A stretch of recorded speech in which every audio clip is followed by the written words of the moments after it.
এটি ঢাকা সিটি কলেজের ঠিক সামনের সড়কের চিত্র। কিছুক্ষণ আগে ঢাকা ধানমন্ডির এই সায়েন্স ল্যাবরেটরি মোড় এলাকায় ঢাকা কলেজ ও সিটি কলেজের মধ্যকার শিক্ষার্থীদের মধ্যে সংঘাতের ঘটনা ঘটেছে। তাদের মধ্যে ইট পাটকেল নিক্ষেপ ও ধাওয়া পাল্টা দেওয়ার ঘটনা ঘটেছে। সবশেষ আমরা দেখছি এই সায়েন্স ল্যাবরেটরি মোড় এলাকায় ঢাকা কলেজের শিক্ষার্থীদের পক্ষে তাদের যে শিক্ষক প্রতিনিধি কয়েকজন এসেছেন, তাদের পাশাপাশি এখানে আইন শৃঙ্খলা বাহিনীর সদস্য যারা রয়েছেন তারা এখানে পরিস্থিতি নিয়ন্ত্রণের চেষ্টা করছেন।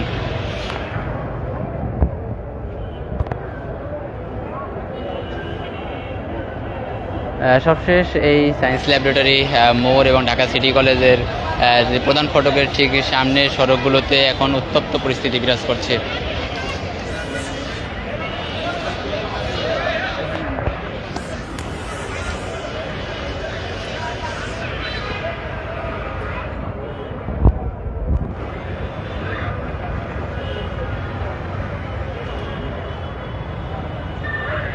এটি ঢাকা সিটি কলেজের ঠিক সড়কের ঠিক সামনের চিত্র। এখানে মূলত কিছুক্ষণ আগে ঢাকা সিটি কলেজ ও ঢাকা কলেজের শিক্ষার্থীদের মধ্যে সংঘর্ষের ঘটনা ঘটেছে। তাদের মধ্যে ধাওয়া পাল্টা দেওয়া ইট পাটকেল নিক্ষেপের ঘটনা ঘটেছে। আর সেই ঘটনা জানাজানি হওয়ার এক পর্যায়ে আমরা দেখেছি এখানে কিছুক্ষণ আগে ঢাকা কলেজের শিক্ষক প্রতিনিধি তারা এখানে এসেছেন। তারা তাদের শিক্ষার্থীদেরকে এখান থেকে সরিয়ে নেওয়ার চেষ্টা করছেন। অপরদিকে ঢাকা সিটি কলেজের শিক্ষক প্রতিনিধি যারা রয়েছেন তারাও শিক্ষার্থীদের সাথে কথা বলে তাদেরকে এখান থেকে সরে যাওয়ার অনুরোধ করছেন। অপরদিকে এই ঘটনাকে ঘিরে এই সায়েন্স ল্যাবরেটরি মোড় এলাকায় আমরা দেখেছি কিছু আইন শৃঙ্খলা বাহিনীর সদস্যদের উপস্থিতি রয়েছে। তারা এই পরিস্থিতি নিয়ন্ত্রণ করার চেষ্টা করছেন।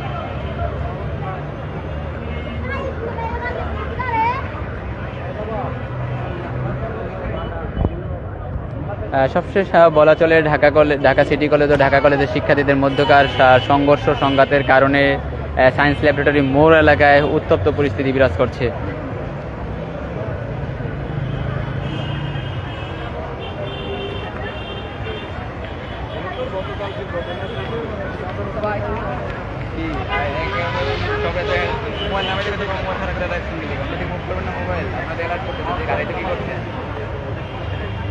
সাবধানে কাজ করতে ওইখানে আমি ছিলাম। তো আপনি কি ওইখানে মাঠে না এর দায়িত্ব নিও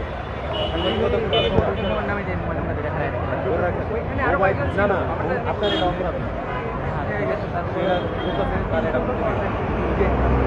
আচ্ছা কেমন করলো এটা পরিচয় দিয়ে আমি জ্ঞান করতে পারি আমরা ঢাকা পরিচয় দিয়া জ্ঞান দিতে পারি